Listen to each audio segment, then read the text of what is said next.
Okay, as you can see, I have completed the window and I completed the door, and I might point out that I only applique around 3 sides of the door because this bottom edge is going to be in the seam of the block. So it doesn't need to be finished off.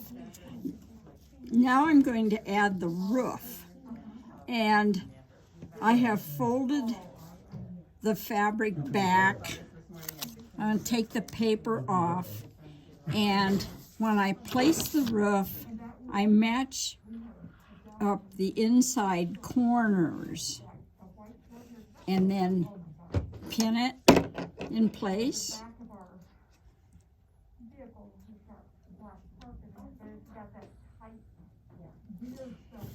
And I match up the top corners and pin it in place.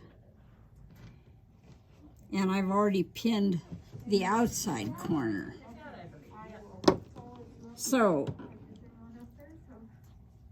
when I stitched the windows, I used white thread because it will show the least amount on these windows.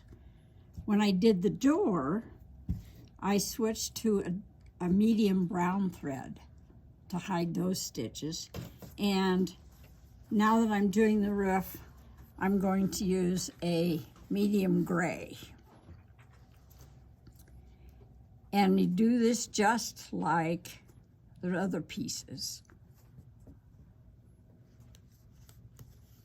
And I like to start it at the edge and then just work across to the corner like all the other pieces. One of the reasons I use these applique pins, these little shorties, is because the thread doesn't tend to catch on them like it will with a longer pin.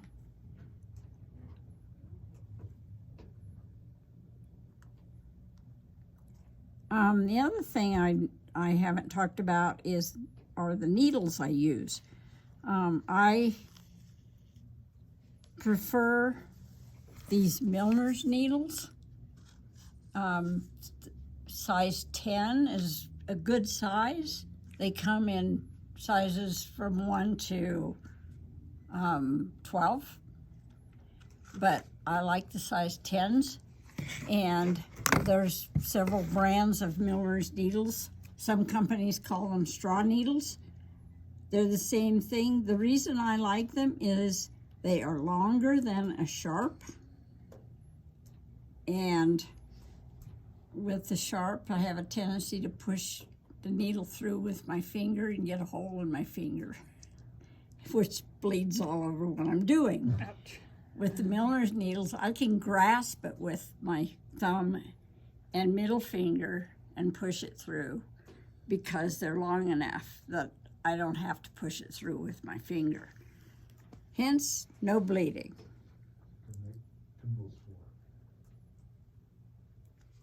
Now, when I get this stitched, then I'm going to lay it on the background and place it